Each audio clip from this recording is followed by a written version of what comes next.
Bismillahir-Rahmanir-Rahim. Ji, Janab Speaker, we bow our heads before Almighty Allah, who has blessed Pakistan with a military victory over India, with a diplomatic victory over India, and with a narrative victory over India.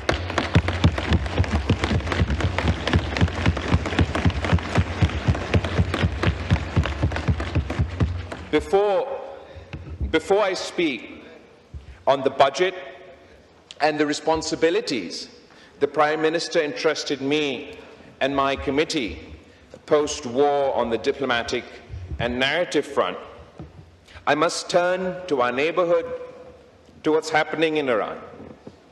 After decades of pushing the same lie that Iran is days away from developing nuclear weapons, a claim that the Israeli Prime Minister made in 1996, in 2001, in 2003, in 2007, in 2010, in 2012, in 2023, in 2024, आखिरकार 2025 में जनाब speaker इन्होंने Israel ने और इनके regime ने इस झूठ की बुनियाद पे ईरान पे हमला किया है। हमें इस हमला का मजम्मत करते हैं। Iran's sovereignty was violated in violation of international law. Military leadership was targeted not on the front lines or on a battlefield or in a war room, but while they slept in their homes in apartment buildings, resulting in the loss of not only their lives, but in the loss of lives of the innocent civilians in Iran. Not only were military leadership targeted, but scientists were targeted, Janab Speaker. Journalists and media institutions have been targeted, Janab Speaker. And sabse bharkar, the most egregious attack is that in violation of international law on nuclear facilities. Any attack on a nuclear facility is not just a potential nuclear attack on Iran. For खुदा ना खास्ता अगर उस nuclear facility को नुकसान के नतीजे में कोई लीक होता तो वो उसका नुकसान सिर्फ ईरान तक महदूद नहीं होता. It would have consequences for all neighboring countries in the region, including Pakistan. तो हम इसको सख्ती से इस bombing को, इस हमला को का मज़म्मत करते हैं. Yesterday, Janab Speaker, the United States conducted a more expansive attack on Iran's nuclear sites, and the Israeli government is forcing the United States public into a war that the people of the United States do not support, once again based on a lie. The same lie that was peddled before the American public before the Iraq war in 2003. Today it is claimed that Iran is the one with weapons of mass destruction. We strongly and vociferously condemn the US strikes, and I call on the government to mobilize their foreign minister, who should try and create a group of like-minded foreign ministers who not only oppose this conflict, but who are at risk, severe risk to themselves, their people, if heaven forbid any of these strikes on nuclear facilities were to result in a nuclear leak. We must emphasize that an attack on nuclear facilities cannot be tolerated under any circumstances. Janab Speaker, there's a poem written in World War II or after World War II, which I'd like to first repeat to you and then rephrase in light of what we are currently experiencing. First, they came for the socialists, and I did not speak out because I was not a socialist. Then they came for the trade unionists. And I did not speak out because I was not a trade unionist. And then they came for the Jews. And I did not speak out because I was not a Jew. And then they came for me. And there was no one left to speak out. ये एक pome है और जिस शख्स ने इस pome को लिखा वो पहले उस रिजीम का नाजी रिजीम का एक हमायती था, फिर क्रिटिक बना और आखिरकार उसको भी कंसंट्रेशन कैंप में डाला गया. इस अक्टूबर से लेके since October last year we've seen a genocidal, apartheid imposing, expansionist regime conduct an ever-expanding war, which has the potential to drag us all towards World War III. This time, first they came for the Palestinians, but the world did not speak out because they weren't Palestinian. Then they came for the Lebanese, but we did not speak out because we were not Lebanese. And then they came for the Yemenis, but we did not speak out because we're not from Yemen. And now they have come for Iran. If we do not speak out, Mr. Speaker, there will be no one left when they come for us. The Israeli regime's aggression across the region must be stopped. We want to see the day where we can all live in peace, and we can only start working towards that peace if the Netanyahu regime is stopped from its illegal war with Iran, forced to abide by the terms of its withdrawal and ceasefire in Lebanon, and end its apartheid and genocide on Palestinian lands. As it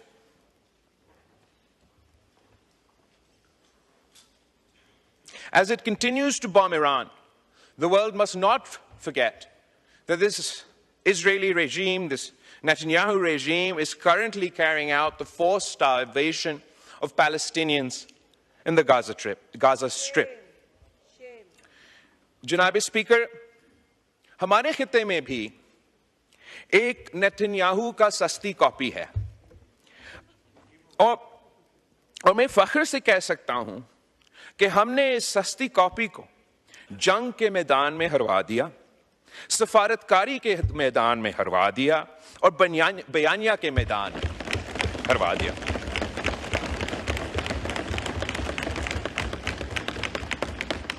वज़ीर आज़म साहब ने और सदर मुमलिकत ने मुझे और हमारे committee को एक अहम जिम्मेदारी दी और हम फख्र के साथ कह सकते हैं कि जहां हम गए हमने पाकिस्तान का मौक़िफ़, पाकिस्तान का बयानिया पेश किया और जहां जहां हम पहुंचे वहां पीछे पीछे उस सस्ती कॉपी का भी नुमाइंदे पहुंचे, वो भी अपना मुल्क का बयानिया, अपना मुल्क का मौक़िफ़ लेकर आए.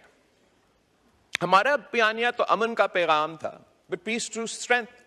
हम एक जंग जीत चुके थे, उनका एक जहाज गिरा चुके थे और हमारा मौक़िफ़ ये कि हमने सीज़ फायर तो हासिल कर ली, लेकिन जब तक इस खित्ते में हम मुस्तकिल अमन कायम नहीं करेंगे तो ये ना पाकिस्तान के अवाम के मफाद में है, ना भारत के अवाम के मफाद में है. तीन अहम इश्यूज हैं जिस पे हमने आवाज उठाए. एक तो कश्मीर का मौक़िफ़ जो हमेशा पाकिस्तान के लिए एक अहम मौक़िफ़ रहा है.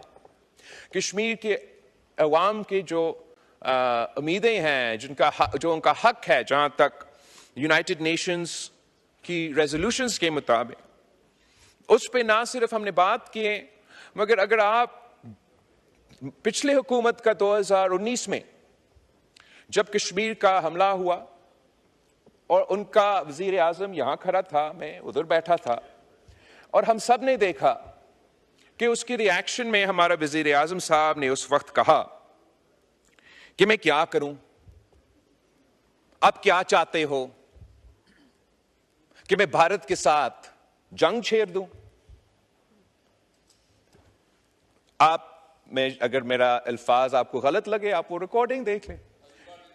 रिकॉर्डिंग हम सब ने ये देखा कि वज़ीर आज़म साहब ने उठ के कहा कि मैं क्या करूं, आप क्या चाहते हो, मैं जंग छेड़ दूं. लेकिन मैं फख्र के साथ कह सकता हूं कि इस दफा जब कश्मीर पे हमला हुआ, जब पाकिस्तान पे हमला हुआ, भारत के तरफ से हमला हुआ, तो पाकिस्तान डरा नहीं, झुका नहीं, हमने जंग की और वो जंग जीत चुके। जब पिछला हुकूमत का रद्द अमल ये था कि हम कश्मीर हाईवे को आज के बाद श्रीनगर हाईवे कह देंगे, जब पिछला हुकूमत का रद्द अमल ये था कि हर फ्राइडे को बाद नमाज जुम्मा पाकिस्तान के अंदर हम सब खड़े होके, जहां भी हम होंगे वहीं के वहीं खड़े होके कश्मीर के लिए आवाज उठाएंगे, इस हुकूमत का जवाब यह था कि इन कच्चे जहाज गिराएं, उनको मजबूर किए कि सीज़फायर हो। और जो इन खान साहब के हुकूमत के बाद भारत जोर और शोर से कहता था कि कश्मीर हमारा अंदरूनी मामला बन चुका है, अब बैनुल अक़वामी ऑब्जर्वर्स हमारा ये टोर में मान रहे हैं कि ये तो एक आलमी इश्यू, इंटरनेशनल इश्यू बन चुका है।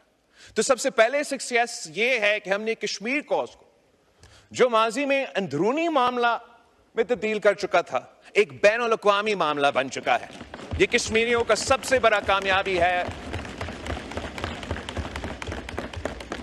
कि यूनाइटेड नेशंस हो या यूनाइटेड स्टेट्स का सदर हो, वो सब कहते हैं कि मीडिएशन हो, बैनुल अक़वामी इश्यू है। भारत भी बैनुल अक़वामी इंटरनेशनल तक तो वो खुद नहीं पहुंचे अभी तक। वो ये जो उनका पुराना अल्फाज थे ना, अंदरूनी मसला, वो तो उससे पीछे हट चुके हैं। बैनुल अक़वामी जहां बाकी दुनिया पहुंच चुके हैं, वो यहां तक तो नहीं पहुंचे। मगर भारत का अपना असेसमेंट यह है कि कश्मीर का मसला एक बायलैटरल इश्यू है, जिसपे हम पाकिस्तान भारत के दरमियान तय हो सकता है। और कश्मीर के हवाले से जनाब स्पीकर, जिस तरीके से जगह जगह, चाहे वो यूनाइटेड नेशंस हो, यूनाइटेड स्टेट्स हो, यूरोपियन यूनियन हो, हर जगह एक ऐसा हमदर्दी है। इसलिए मैं समझता हूं कि दुनिया ये देख रहा है कि जो भी तरीक़ेकार इजराइल ने गजा में इंप्लीमेंट करने की कोशिश की, वैसा ही मोदी ने कश्मीर में करने की कोशिश की, और इसकी वजह से एक हमदर्दी पैदा हो रहा है। और मैं उम्मीद करता हूं कि हम ये जद्दोजहद जारी रखेंगे और इंशाअल्लाह ताला हम कश्मीर के अवाम को इंसाफ दिलवाएंगे। जो दूसरा सबसे बड़ा इशू जो सिंधु पे हमला हुआ है, जो भारत ने कहा है इस दहशतगर्दी का वाकया के बाद कि सिंतास मुआहिदा खत्म, और वो सिंतास मुआहिदा को इन अबायंस होल्ड कर रहे हैं ना। सबसे पहले ये तो गैर कानूनी है, इन अबायंस तो है नहीं। Indus water treaty even today is binding on India and Pakistan. मगर सिर्फ ये धमकी देना कि हम पाकिस्तान का पानी रोकेंगे, सिर्फ धमकी देना, ये धमकी ही यूनाइटेड नेशंस की चार्टर की खिलाफ वर्जी है। ये गैर कानूनी है, ये भारत नहीं कर सकता। इस धमकी पे अमल दरामद करने से अगर खुदा ना खास्ता भारत ये फैसला करता है कि इसने इस धमकी पे अमल दरामद करना है, तो हमने अभी इनको जंग में हरवाए हैं, हमें एक और जंग लड़ना पड़ेगा। और उस जंग के नतीजे में फिर जो 3 दरिया आज भारत के पास है और 3 दरिया पाकिस्तान के पास है, अगर वो हमारे 3 दरिया पे डैम बनाने की कोशिश करते हैं तो हमें फिर जंग लड़ना पड़ेगा। जनाब स्पीकर, वजीर आजम ने पहले से कह दिया है, नेशनल सिक्योरिटी कमेटी ने पहले से कह दिया है कि अगर इन पे अमल दरामद होता है तो हमें जंग लड़ना पड़ेगा। तो हम इंशाअल्लाह ताला एक तो जंग नहीं लड़ना पड़ेंगे, लेकिन अगर वो मजबूर होते हैं और उनको जंग का अगर हमें आप जंग लड़ना पड़ेगा तो फिर हम डिसरप्ट ना करें। हम जानते हैं कि हमारा एयरफोर्स, हमारे अफवाज जैसे अभी इनको इब्रतनाक शिकस्त दिलवाए, अगले आने वाले जंग में भी उस पोजीशन में है कि हम इनको इब्रतनाक शिकस्त दिलवाएं। तो भारत के सामने दो ऑप्शंस है जनाब स्पीकर, दो ऑप्शन। या भारत, देखिए ये पहले भारत से फंडिंग लेते थे और इसलिए आज भी चीख रहे हैं। मैं भारत के अफरीदी साहब, जब आपके मेंबरान बोल रहे थे कोई डिस्टर्ब नहीं कर रहा था। ये don't force me to take action, please don't do that. नहीं जी, बात कीजिए, कोई जरूरत नहीं बात सुनने की। नहीं, आई डोंट नीड टू। जी बिलावल साहब, जहां तक भारत के लिए और मुल्क के अंदर जो भारत के सहूलतकार है उनके लिए दो ही ऑप्शंस हैं, दो ही ऑप्शंस। इन्होंने फाटा पे बात नहीं, मैं नहीं बात करने दूं। इनको फाटा पे बात करनी थी, मैंने करने दी। एक दफा दो दफा इन्होंने कहा एप्लीकेशन लिख के देनी, फाइनेंस मिनिस्टर साहब से मीटिंग इनकी अरेंज करा दी। अब ये प्रोसीडिंग्स अगर डिसरप्ट कर रहे हैं तो this is very unfortunate and very unethical. जी बिलावल साहब। एनीवे जनाब speaker, I am happy to ignore them. आप भी इग्नोर करें, अवाम भी उनको इग्नोर ही कर रहे हैं। मैं पानी पे बात करना चाहूंगा, भारत पे। भारत ने जो इस के बाद अब भारत के लिए दो ही ऑप्शंस हैं, दो ही ऑप्शंस। या वो सिंथेस मुआहिदा मान ले, इंटरनेशनल कानून के मुताबिक अमल दरामद करे, उनका अवाम को अपना हिस्सा का पानी, हमारा अवाम अपना हिस्सा का पानी। अगर वो नहीं मानते सिंथेस मुआहिदा को, डैम और कनाल्स निकालने की कोशिश करेंगे, तो फिर पाकिस्तान जंग करेगी और हम 6 के 6 दरिया के पानी अपने अवाम को दिलवाएंगे।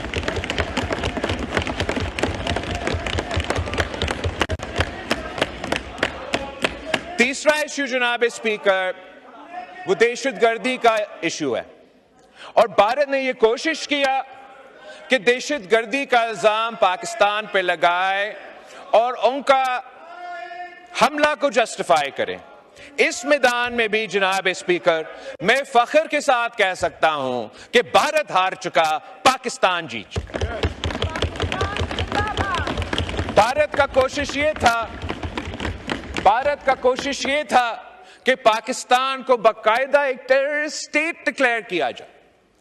पाकिस्तान का नाम पाकिस्तान नहीं, टेररिस्तान से पुकारा जाए। वो चाह ये रहे थे कि चाहे वो फैटिफ हो, चाहे वो GSP प्लस हो, ये सारे जो फॉर्मूले हैं, इन फोरम्स में पाकिस्तान को नुकसान पहुंचाए। इस हद तक इन्होंने कोशिश की कि पाकिस्तान को अपना IMF पैकेज ना दिया जाए, मगर हर महाज पे पाकिस्तान जीता, भारत हारा। पाकिस्तान जीता तो भारत हारा। आपने अपना IMF के सिलसिले में एक सियासी जमात ने इस मुल्क में माजी में हमारा IMF का प्रोग्राम को नुकसान पहुंचाने की कोशिश की, वो नाकाम रहे। इस दफा भारत ने कोशिश की, वो नाकाम रहे।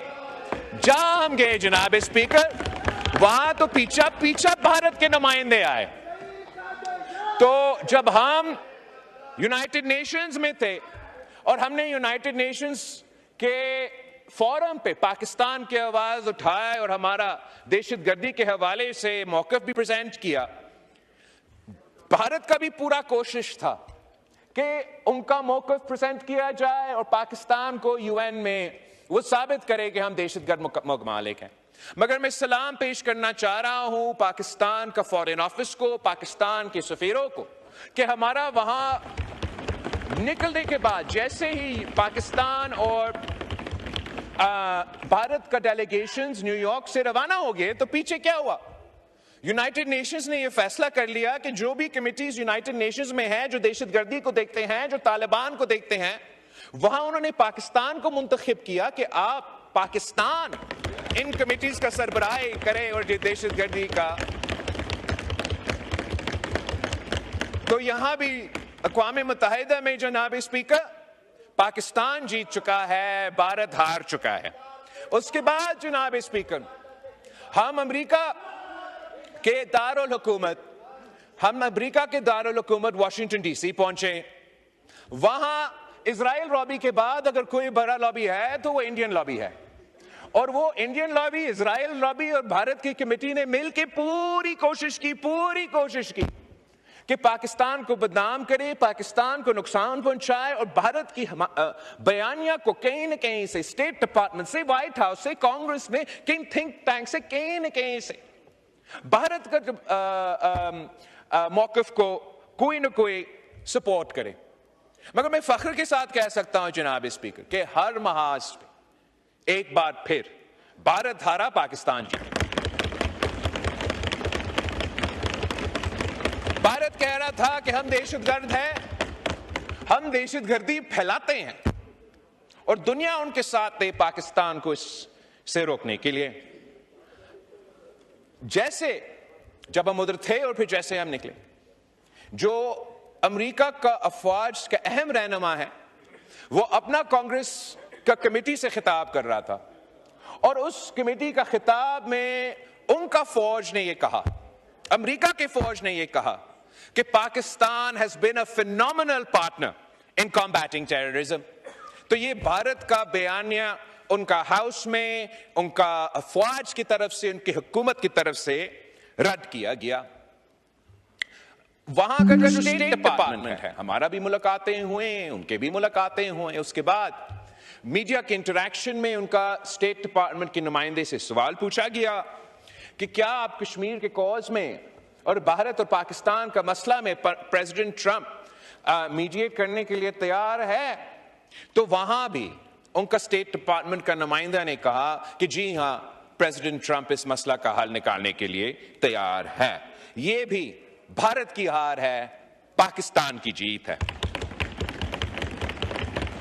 जनाब स्पीकर, इससे भरकर उसी आदमी, उसी शख्स पे जिस पे भारत में सबसे ज्यादा तंकीद हो रहा था, जिनके बारे में पता नहीं हमें क्या क्या सुनने पे मजबूर किया गया, झूठे बेबुनियाद इल्जामात, प्रोपेगेंडा, हमारा field marshal, army chief of staff general Asim Munir साहब, उनका ना सिर्फ दावत था अमेरिका में जनाब स्पीकर, मगर उनको प्रेसिडेंट ट्रंप ने खुद व्हाइट हाउस में लंच खिलाया।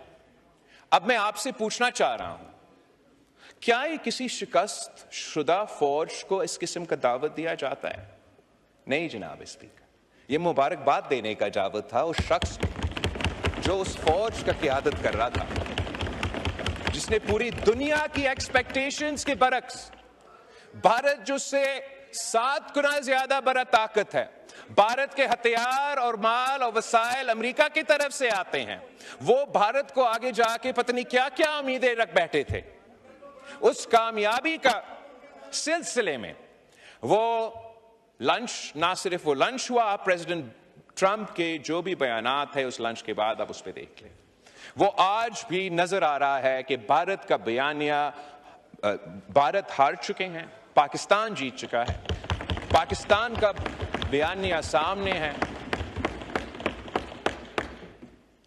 आखिर जो दहशतगर्दी का इशू है जनाब स्पीकर, हम चाहते हैं कि जैसे हम इस मुल्क में दहशतगर्दी का मुकाबला कर रहे हैं, कि इस पूरे खित्ते से हम दहशतगर्दी का अगर हमने मुकाबला करना है तो वो नामुमकिन होगा अगर भारत और पाकिस्तान बात भी नहीं करेंगे आपस में।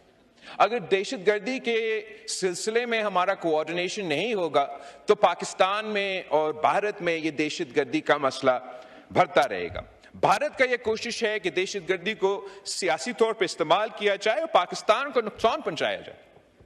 और हमारा यूके और ईयू के दौरे के हिस्से में हमें ये पता लगा कि भारत का ये भरपूर कोशिश था कि फैटिफ, जब मैं वजीर खारजा था पाकिस्तान, फैटिफ की ग्रे लिस्ट से व्हाइट लिस्ट पे पहुंच चुका था और उसका एक रिव्यू चल रहा था।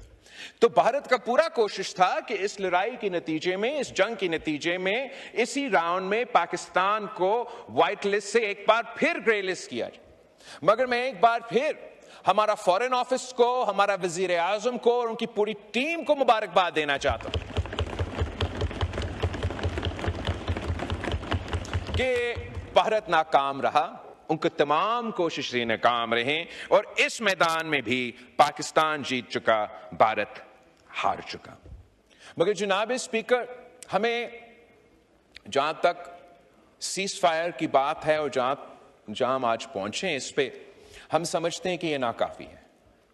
पाकिस्तान के नौजवानों के लिए, भारत के नौजवानों के लिए भी, इस खित्ते के लिए बहुत जरूरी है कि इन दोनों ममालिक के दरमियान अमन कायम किया जाए।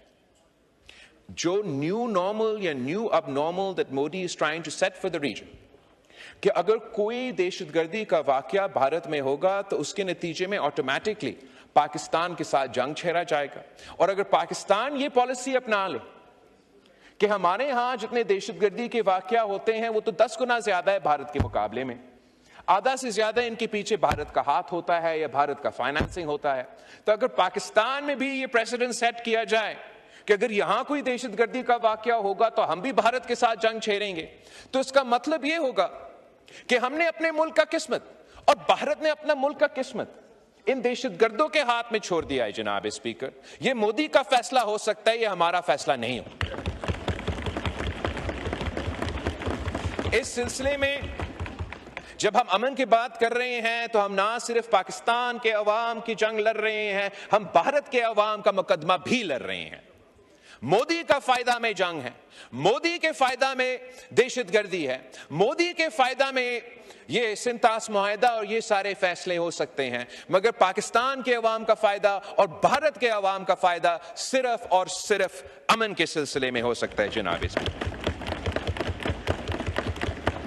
हम नस्ल दर नस्ल कश्मीर पे लड़ते आ रहे हैं, दहशतगर्दी पे लड़ रहे हैं। अब वो चाह रहे हैं कि आने वाले नस्लों, नस्ल दर नस्ल पानी की जंग आपस में लड़े। ये हमारे लिए, मैं पाकिस्तान हुकूमत को प्रेज करना चाहूंगा कि आपका पॉलिसी ने हमारे हाथ को मजबूत किया है। जब हम दुनिया भर में जाके अमन की बात करते हैं तो कौन इनकार कर सकते हैं। मैं समझता हूं कि आपका इस कोशिश, वजीर आजम साहब की इस कोशिश, अगर आप इसमें कामयाब हों तो आपके ये कामयाबी तारीख याद रखेगी और ये मुमकिन है, ये आज भी मुमकिन है कि हम मिलकर मेहनत करें, इंटरनेशनल माहौल ऐसे बनाएं कि हम भारत को मजबूर करें कि वो पुराने पॉलिसीज छोड़ के अमन की तरफ आगे बढ़े। जनाब स्पीकर, जो दूसरा अहम मैदान है जिस पे पाकिस्तान अवाम खुद एक किस्म का जंग लड़ते आ रहे हैं, वो मुआशी महाज में। They've been fighting on the economic front for some time, where the people of Pakistan have been suffering from तारीखी महंगाई, तारीखी गुर्बत और तारीखी बेरोजगारी। और इस सिलसिले में हुकूमत के पॉलिसीज के नतीजे में, फैसले के नतीजे में बहुत बेहतरी आई है। खास तौर पे महंगाई जिस उस तरीके से उसमें इजाफा नहीं हो रहा है, तो उसका हम वेलकम भी करते हैं, अप्रिशिएट करते हैं। वज़ीर ख़ज़ाना साहब यहाँ बैठा है, मैं बार बार कहता आ रहा हूँ। और a budget is just not columns and numbers, it's also a statement of national resolve and vision. While the budget may not be perfect, it has incorporated some, if not all, of the Pakistan People's Party input, and my party will be supporting the federal budget. Last year, Mr. Speaker, the Pakistan People's Party was not timely consulted, and I want to thank the Prime Minister, the Foreign Minister and the Finance Minister for engaging with consultations with the Pakistan's People's Party this time round. In line with our consultations, there are some positive aspects of the budget which I would like to appreciate on the floor. जो हमारा दिफाई budget में 20% इजाफा हुआ है, अब ideally, in an ideal world, मैं तो चाहता कि अगर 20% डिफेंस स्पेंडिंग में इजाफा होना है तो नॉन कॉम्बैट डिफेंस स्पेंडिंग जो है उसमें कटौती करके हम ये करते हैं। But extraordinary times call for extraordinary measures, और जिस तरीके से भारत आज तक कह रहा है कि ये सीज फायर नहीं, ये पॉज है, भारत आज तक कह रहा है ये ट्रेलर था, बाकी मूवी आगे आपने देखना है। उनका वजीर आजम कह रहा है पाकिस्तान के नौजवानों को कि रोटी खाओ वरना मेरा गोली खाओ। इस सूरत हाल में पाकिस्तान और हमारा सिंतास मुआहिदा तोड़ने का ना सिर्फ उन्होंने धमकी की है, उनका वजीर ने कल भी कहा कि इसको हम बहाल नहीं करेंगे। तो इस सूरत में पाकिस्तान ने जरूर उस जंग का तैयारी करनी है। तो इस सिलसिले में उस तरीके से हमारा बजट में, डिफेंस बजट में इजाफा हुआ है। In addition to that, in line with consultation with the Pakistan People's Party, जो 20% इजाफा हुआ है बेनज़ीर इनकम सपोर्ट प्रोग्राम में, मैं इसका ना सिर्फ तारीफ करता हूं, मैं वेलकम करता हूं, अप्रिशिएट करता हूं। हमने वाज़ेह एक पैगाम भेजा है कि जी हम अपना दिफाई बजट में भी इजाफा तो कर रहे हैं, मगर जो इस मुल्क के गरीब तरीन लोग हैं उनको हम भूल नहीं रहे हैं। और वहां जो 20% उतना ही इजाफा हुआ है, ये मैं वज़ीर आज़म साहब को और उनकी पूरी टीम का शुक्रगुजार हूं कि ये ना सिर्फ एक बहुत बड़ा इजाफा है पर एक पावरफुल सिग्नल है that we will continue to look after the most impoverished in our society. The Pakistan People's Party has always advocated for the rights of working people. हमने हमेशा कहा है कि मेहनत कश पे टैक्स ज्यादा है, अब टैक्स अमीरों पे लगा दे, मेहनत कशों पे जो बोझ है बहुत ही ज्यादा है। और वर्कर्स के लिए हमने हमेशा जो तनख्वाह है, जो पेंशन्स है, पाकिस्तान पीपल्स पार्टी जब खुद वफाकी हुकूमत की सरबराही संभाल रही थी 2008 से लेके 13 तक, हमने तारीखी इजाफा किए थे पे में और पेंशन्स में। और इस दफा मैं समझता हूं कि एक जो बहुत बड़ा कामयाबी है जो हमसे अपने कंसल्टेशंस में शेयर भी किए, and it's been reflected in the budget, कि सैलरी क्लास पे, मेहनत कशों पे जो टैक्स लगाया जाता था, पहले जो ब्रैकेट था, द लोअर एंड ब्रैकेट जिसके नीचे आपको कोई टैक्स नहीं पे करना पड़ता, वो 6 लाख का था। और इस बजट ने, हुकूमत ने अब 10 लाख बना दिया। मतलब अगर आप 10 लाख तक आपका कमाई है सैलरी क्लासेस का, उन पे 0 टैक्स होगा जनाब स्पीकर। ये एक तारीखी रिलीफ है for the salaried class in Pakistan, and मैं फाइनेंस मिनिस्टर को, वजीर आजम का शुक्रगुजार हूं कि इतना बड़ा फैसला लिया गया है।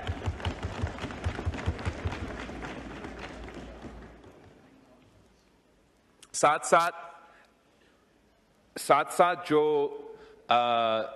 तनख्वाह है, जो पेंशन्स है, हम चाह तो ये रहे थे कि मजीद इजाफा किया जाए, और मगर चले उतना नहीं हो सका, लेकिन कुछ तो हो सका। और मैं अप्रिशिएट करता हूं कि हुकूमत ने 10% इजाफा किया है तनख्वाह में और 7% इजाफा किया है पेंशन्स में। इट्स एट लीस्ट एक positive gesture to the working people of Pakistan के उनको हम मदद देने की कोशिश कर रहे हैं मुश्किल हालात में।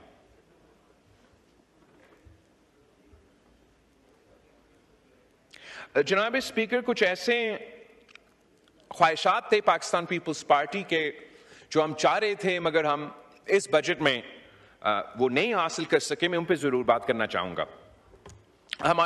मेरे टीम को जब मैंने हुकूमत से कंसल्टेशन शुरू की, मैंने उनसे रिक्वेस्ट ये किया कि जो PSDP है पंजाब का, उसमें जनूबी पंजाब को 30% जो उनका हक है, उनका शेयर है, वो दिलवाया जाए।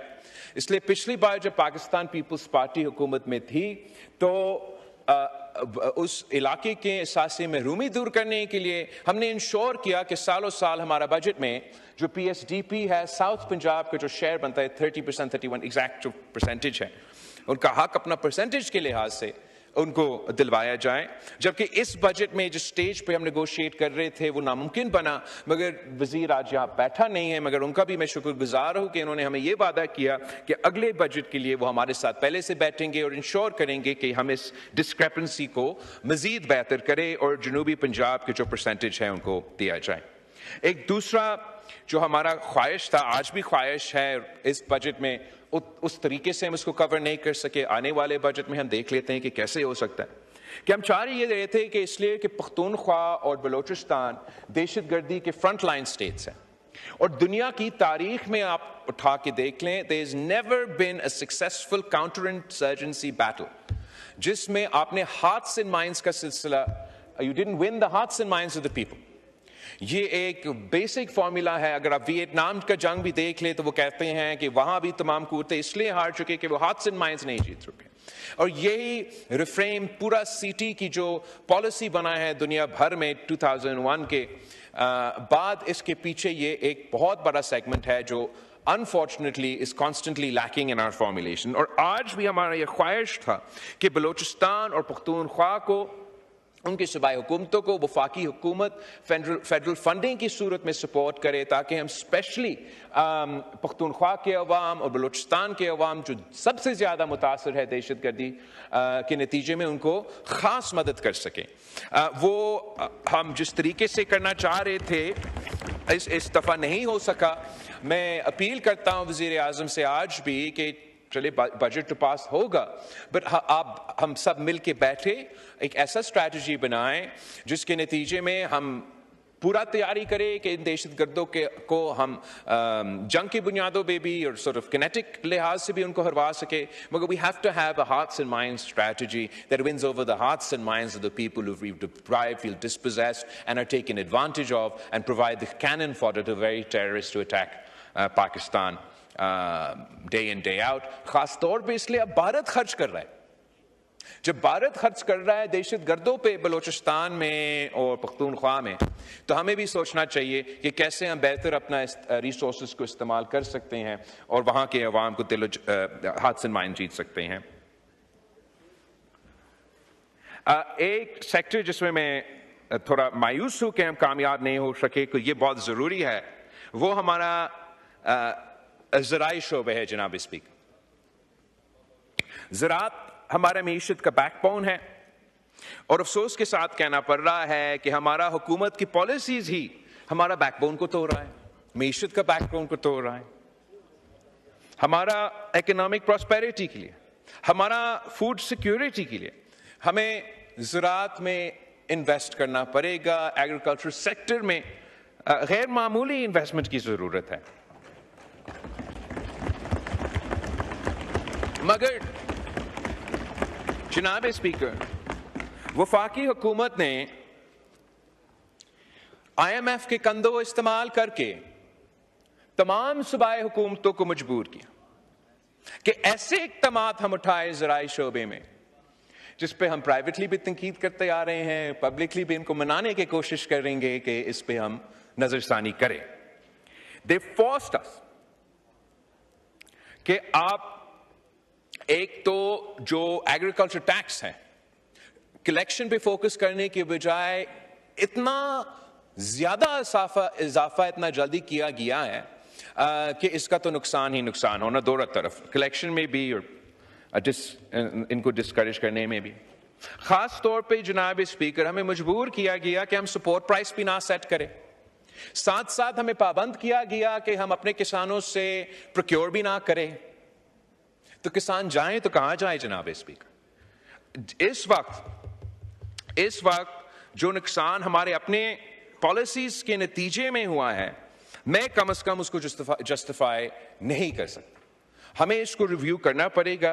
ये short term, long term, medium term, long term में जो हमारा नुकसान हो रहा है, हमें इसको दुरुस्त करना पड़ेगा। मैं सिर्फ एक एग्जाम्पल पे गौर दिलवाना चाहूंगा।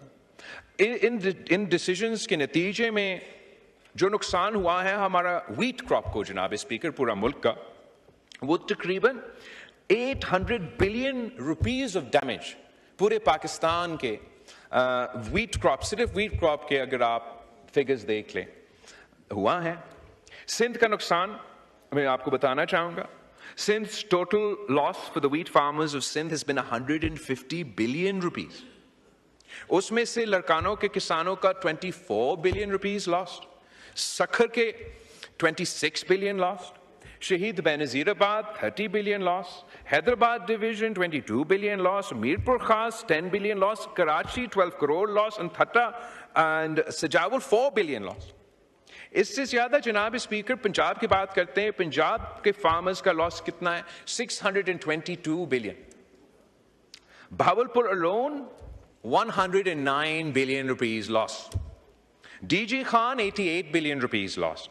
Multan, 29 billion rupees lost. Sahiwal, 38 billion rupees lost. Faisalabad, 79 billion rupees lost. Sargodha, 58 billion rupees lost. Rawalpindi, 28 billion rupees lost.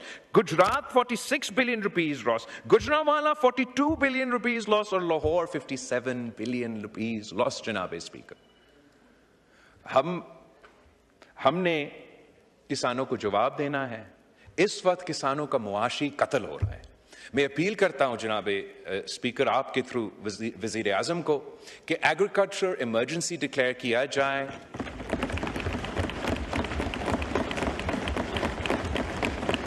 इस एग्रीकल्चर इमरजेंसी के थ्रू जो सूबाई हुकूमतें अपने कोशिशें कर रहे हैं, उन कोशिशों को आप मजीद सपोर्ट कर सकते हैं फेडरल फंडिंग के साथ। हम मिल के इन किसानों को वो रिलीफ पहुंचाएं जो उनकी ज़रूरत है, ताकि हम अपनी मीशत को बचा सकें, अपनी बैकबोन को मीशत की बैकबोन को बचा सकें। और ये जो नुकसान है हम इनको फ़ायदा में तब्दील कर सकते हैं।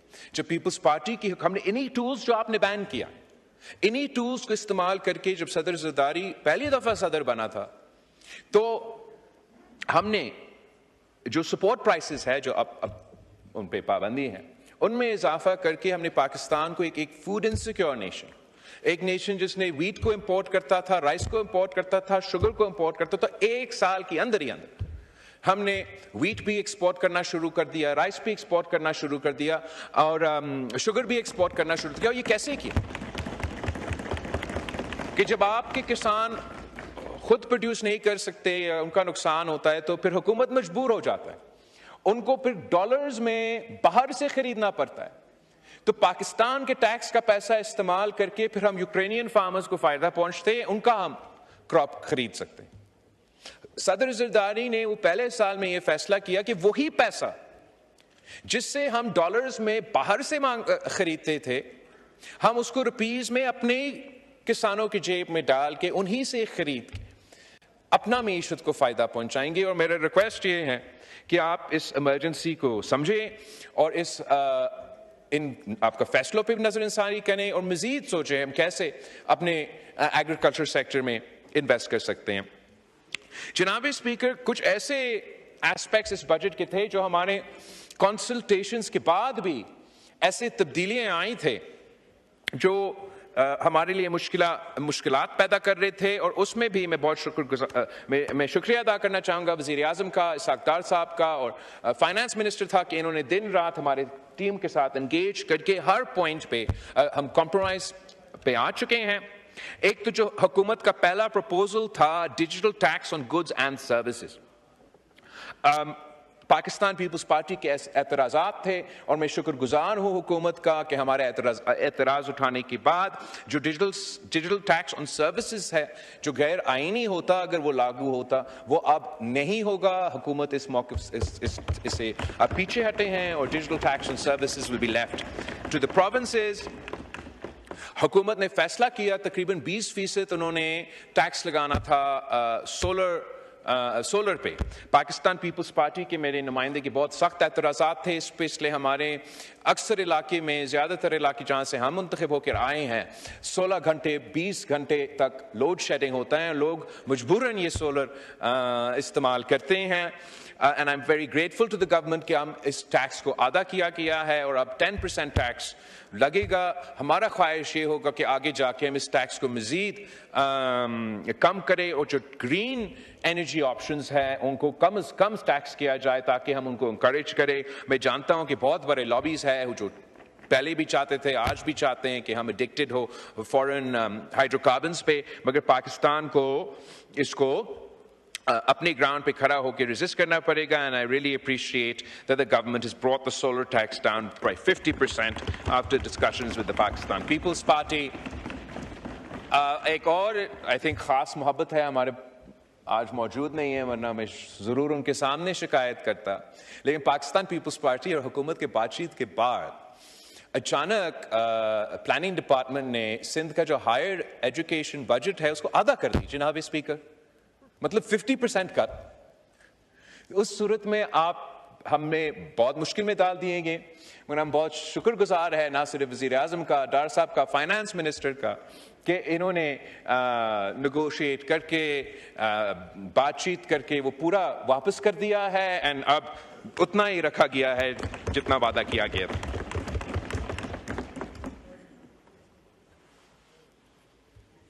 मैं समझता हूं कि यही फर्क होता है जनाब स्पीकर मुस्बत सियासत में और नेगेटिव सियासत में।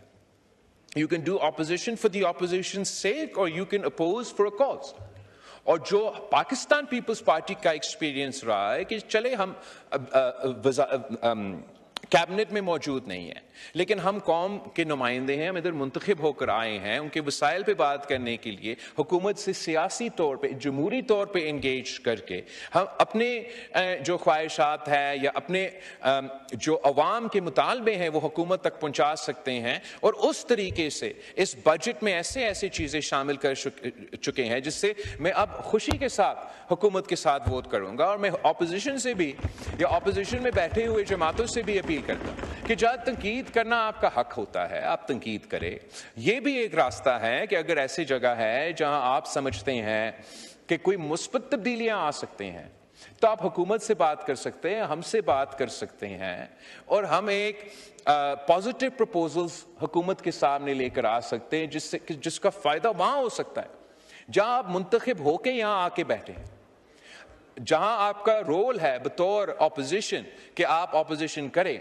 वहां आपका जिम्मेदारी है खास तौर पे खैबर पख्तूनख्वा में जहां आपका सूबाई हुकूमत है कि आप अपना अवाम को वो हक पहुंचाएं। मैं समझता हूं कि इंशाअल्लाह ताला वो अपना स्ट्रैटेजी अगर तब्दील करेंगे तो ना सिर्फ पीटीआई का फायदा होगा, पूरा मुल्क का फायदा हो सकता है। हर चीज पे जनाब स्पीकर उनका एक ही मुतालबा होता है, एक ही इशू होता है। अगर आप एग्रीकल्चर की बात करें, उनका कोई दिलचस्पी नहीं है, वो सिर्फ कहते हैं कि कैदी को रिहा करो। आप अगर दहशतगर्दी के लिए हाथ एंड माइंस पे चाहते हो कि दहशतगर्दी के मुकाबला करने के लिए अवाम को कोई फायदा मिले, वो कहते हैं नहीं, कैदी को रिहा करो। हम कहते हैं कि दहशतगर्दों का मुकाबला करना है, बलोचिस्तान में 9 बम धमाके हुए हैं, कैदी को रिहा करो। हम कहते हैं कि भारत ने जंग छेड़ा है, जंग का माहौल है, हमने जंग लड़ना है, नहीं, कैदी को रिहा करो। पाकिस्तान के अवाम जरूर एक हिस्सा जो अपने आप को आपके वोटर्स, आपके वर्कर्स समझते हैं, उनका ये मुतालबा होगा, लेकिन बाकियों का ये मुतालबा नहीं है। इनका तो ये दूसरा मुतालबा है कि उनको वहीं के वहीं रखें। तो इस मुतालबा के साथ साथ मेरा अपील है कि अवाम के इश्यूज को भी उठाएं। शायद अगर आप इस इशू के अलावा कोई इश्यूज उठाएंगे तो शायद आपको नजर आएंगे कि इधर भी और इधर भी आपके कुछ लोग मिलेंगे जो उन इश्यूज को, अवाम के इश्यूज को सपोर्ट करने के लिए तैयार होंगे।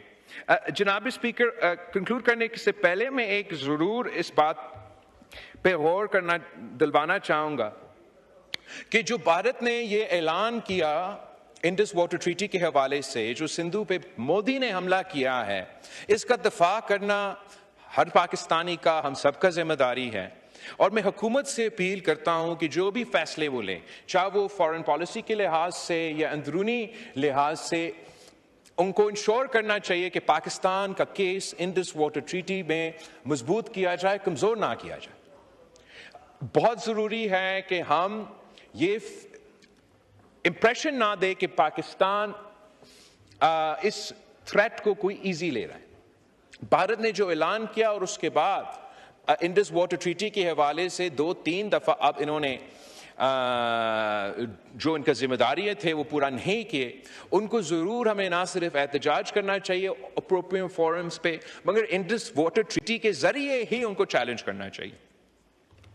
हमें ऐसे कोई कदम नहीं उठाना चाहिए पाकिस्तान के अंदर जिससे ये मैसेज जाए भारत को कि हमने तो कबूल किया है कि आप ये करने जा रहे हैं। मैं जानता हूं कि एक लॉबी है इस मुल्क में, जैसे ये चाहते हैं ना कि हर इश्यू के पीछे वो कैदी को रिहा करो, तो एक दूसरा लॉबी है जो समझता है, जो चाहते हैं, जो एक दूसरा लॉबी है जो हर मसला का हल डैम बनाना समझता है। तो जनाब स्पीकर, हम समझते हैं कि बिल्कुल जहां फाइनेंशियली, सियासी और टेक्निकली बुनियाद पे बनता है डैम बनाएं, हमने भी बनाए हैं दोनों तरीके से। लेकिन इस जहां हम खड़े हैं इस वक्त, जहां भारत ने यह ऐलान किया है कि हम इंडस वाटर ट्रीटी को नहीं मानते, और भारत ने ऐलान किया है कि वो कभी उसको कबूल नहीं करेंगे, और धमकी या इशारे दे रहे हैं कि वो भी शायद कोई डैम बनाएंगे या कोई कैनाल निकालेंगे। अगर पाकिस्तान का ये लॉबी हमें मनाता है कि हमें भी कोई ऐसा कदम उठाना पड़ेगा, तो ये बहुत बड़ी गलती होगा जनाब स्पीकर। इसका मतलब ये होगा कि जिस जंग का हम कह रहे हैं ना कि ये अगर करते हैं, अगर भारत अमल दरामद करता है तो हम जंग करेंगे, ये जंग लड़ने से पहले शिकस्त मानने की बात है। मैं हुकूमत की ये पॉलिसीज इस बजट में, जिन्होंने जो अप्रूव डैम्स हैं, जो गैर मुतनाज़ा डैम्स हैं, जो टेक्निकली साउंड डैम्स हैं, उनके लिए जो फंडिंग रखा है, मैं उनके साथ देता हूं, उनको सपोर्ट करता हूं और एडवाइस ही कर सकता हूं कि ऐसा कोई गैर जिम्मेदाराना या गैर सोचा समझे ऐसा फैसला या ऐलान ना करे जो मजीद मुश्किलात पैदा कर सकते हैं। हमने देखा और हम समझते हैं वैसे ही भारत ने अगर इंडस वाटर ट्रीटी को मानना है या नहीं मानना है, अमल दरामद करना है या नहीं करना है, हम वैसे ही पानी की किल्लत के शिकार हैं। और उस पानी की किल्लत को मौसमी तब्दीली के सामने रखते हुए हमें फ्लड इरिगेशन से स्मार्ट इरिगेशन की तरफ जाना पड़ेगा। पाकिस्तान रूस के बाद सबसे बड़ा जो इरिगेशन नेटवर्क है वो पाकिस्तान का है। फ्लड इरिगेशन का तरीक़ाकार हम इंडस वैली सिविलाइजेशन से लेके आज तक इस्तेमाल कर रहे हैं जनाब स्पीकर। जब दुनिया भर में पानी का इतना कदर होता है कि एक एक ड्रॉप को गिना जाता है, इट मेक्स नो सेंस कि सालों साल पाकिस्तान फ्लड इरिगेशन पे ही ये हम जोर देते हैं। अगर हम आज इन्वेस्ट करते हैं इस ट्रांजिशन में, आज इन्वेस्ट करते हैं तो कल के लिए हमारे तैयारी होगा। अगर हम लेट हो गए, बाद में जब पानी की इतना किल्लत है तब सोचते हैं, तो perhaps it will be too late. I request the government कि आप सूबाई हुकूमत के साथ मिल के इस पे बात करें। We're happy to do provide our share of funding आपके साथ मिल के, खास तौर पे ये जो फार्मिंग के मंसूबे हैं और ये दूसरे मंसूबे जो हम करने चाह रहे हैं, हम स्मार्ट इरिगेशन के थ्रू अगर हम स्मार्ट इरिगेशन करते हैं तो जहां हमारा इस वक्त आबाद इलाके हैं, जहां एग्रीकल्चर चल रहा है, उनको भी फायदा पहुंचा सकते हैं, और जो चोलिस्तान और थर के इलाके हैं, बचा हुआ पानी को स्मार्ट इरिगेशन के जरिए हम वहां पहुंचा सकते हैं। आगे जनाब स्पीकर, मैं वजीर आजम साहब का, उनकी पूरी टीम को का शुक्रिया भी, उनको मुबारकबाद देना चाहूंगा कि हर फोरम पे, हर महाज पे, जंग के मैदान में, सिफारती मैदान में और बयानिया के मैदान में भारत हार चुका है, पाकिस्तान जीत चुका है। पाकिस्तान जिंदाबाद।